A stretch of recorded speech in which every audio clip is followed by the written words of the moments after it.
This is Alive TV. You're welcome back. We have Olubenga already in the studio, and just as I've said, we will be talking about some of the effects that the new NAIRA policy has, brought on the Nigerian citizens. Olubenga, of course, as you know, as a Nigerian citizen, you know all that has been happening in the nation. Talking about let's start from bill scarcity, and then it now comes down to the money scarcity. That's the naira scarcity because of the policy and then the deadline and all that we need as Nigerians we need to follow. And people have been lamenting about a lot of things that they feel is not really convenient for them, which is the scarcity of money, and then some of the things, both negative and positive. Of course, we know this policy might be a very good policy for us, but some people are saying the timing is not right, or some people are saying, so many things are not put in place. We are not ready for this policy because so many Nigerians are suffering, especially, those who are, of course, on the lower level. They are the ones facing all the challenges, and they've been lamenting a lot. And as an analyst, I would want you, to say your own perspective on this very issue. I think it's an interesting time that we're in. Whenever we talk about citizens and then we exclude ourselves, I wonder who we're really referring to. Of course, when Yes, you say I citizens, understand. we I are all understand. citizens Yes, of we're all Nigeria. citizens of the Federal Republic of Nigeria. And I mean by that statement that no matter who you are, except for a very small percentage, of the Nigerian population, we're all feeling the burns, we're all feeling the pains, we're all feeling the pinches of the current policy of the Central Bank of Nigeria and the administration of President Muhammadu Buhari. You spoke about the fact that where maybe it has a lot of things that advantages that. Well, let me begin with the advantages first of all. I think it's important that we understand this time that trading, digitally, digital banking, and all of that is something that is obtainable across the world. However, and Nigeria is a country that is very, very Western in nature. I used to say that before now. We have a large percentage of people who now do their lives on their mobile phones. There are quite a number of persons. Yes, we must also not deny the fact that in the hinterlands and in the rural areas and communities, they may not be tech savvy to be able to use some of these devices. But again, I always say from the perspective that if we are going to make a change doesn't come easy.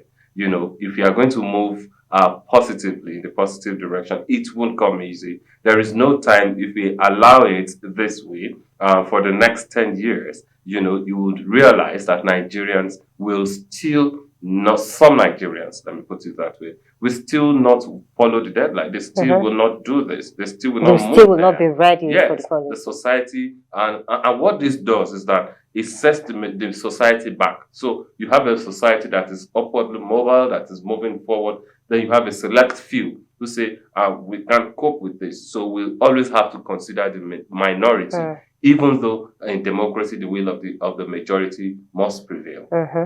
But having said that, it means, or it goes to tell that the CBN's NAIRA swap policy is an acceptable one, and there is no wrong timing. However, where it becomes wrong is because of the inability of the central bank to have thought this through. If you look at it, in my own view, it looks like something that wasn't preempted per se. Because if the central bank governor, he's been in this office for more than 5 years now. So if this was something that had been in the plan, over time, you'd have discovered that in October, when that policy was rolled out, when it was rolled out and Nigerians were warned, you would have thought maybe it would have come a year before that or 2 years before that.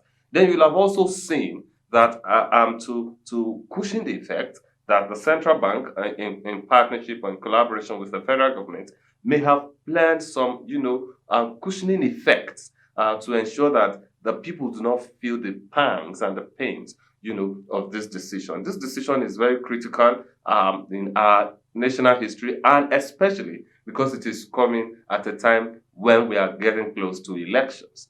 Elections, as of today, is just 16 days away, which means that in 16 days' time, we will be confronting one of the most historic moments of our nationhood as a people. So, does this policy come at the right time, like you said?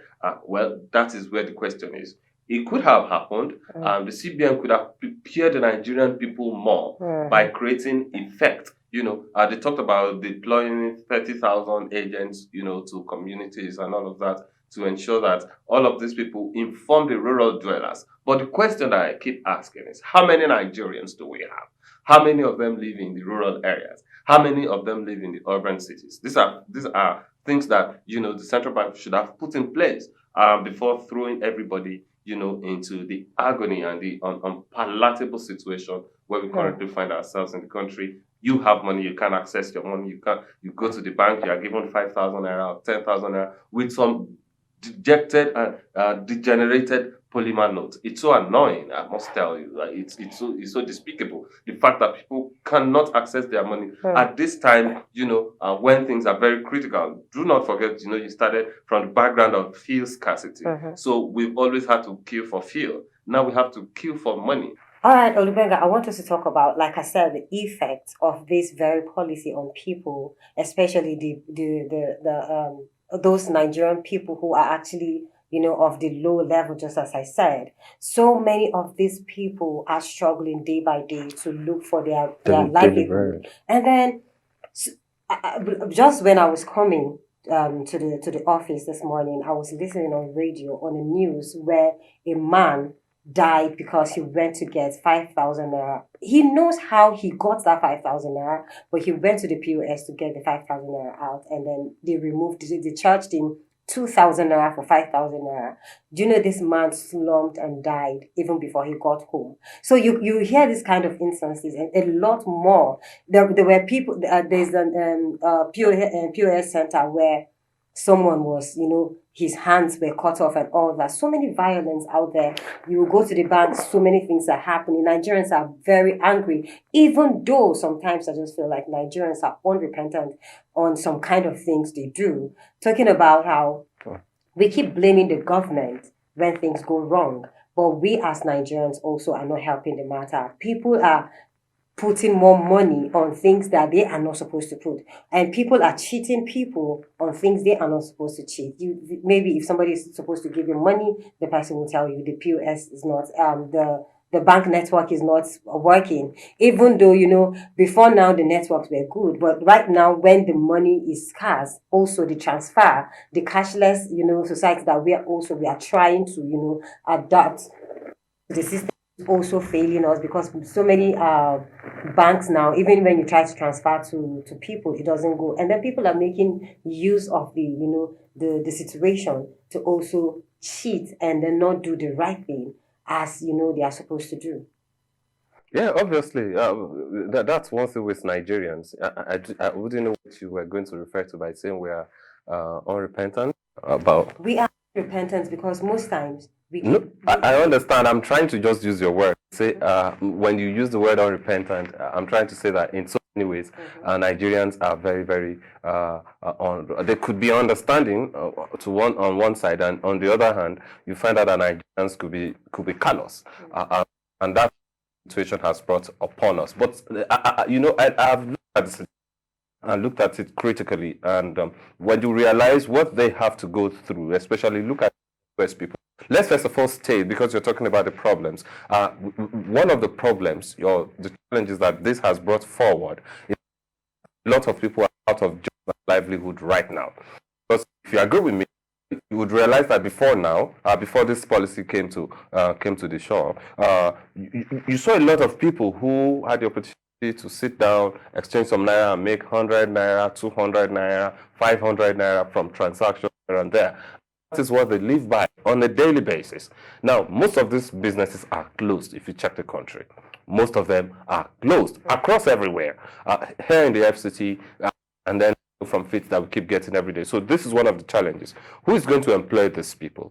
And when there is no employment for them, what are they going to feed on when they do not feed on? We have been complaining about security. We know how negative we are in where insecurity is concerned in this country, and we're only giving giving rise to more insecurity in the country. When people lose their jobs, be certain that violence and corruption and crime will be on the increase. So one of the effects. I also feel that we cannot totally blame them, because a lot of people have to go the extra mile. People go the extra mile to be able to make this cash available. Because let's think of it. The monies are not available on ATM machines because of the long queues. So it means that some of them that has access to that money have probably had to spend the night at the ATM machine. Else how do you get it? When you look at it, some people are there 5 a.m. at the ATM machines to get some cash. So when they come to do business, they have to put that into consideration. I still want to plead that they should please be merciful and realize that we are all in the same problem. It's so disturbing, especially when you see that you are going to withdraw, all you had is 10,000, and then somebody is going to take 2,000 or 3,000, for nothing. I mean, you struggle in the first place. So for somebody to be taking 3,000, even more than the tax, it's more than tithes that people pay in church. I mean, it's crazy, So they should. I want to plead on behalf of Nigerians that we should be our keepers. We are neighbors. We are each other's neighbors. And whatever challenge happens to one, happens to all. So the people in this line of business should please be considerate on fellow Nigerians like that. We know it's hard, and we are hoping I will get this message. Of course, we are hoping to get out of this messy situation. Thank you, Olubenga, for being here. It's been a pleasure. We really appreciate you. This is Alive TV.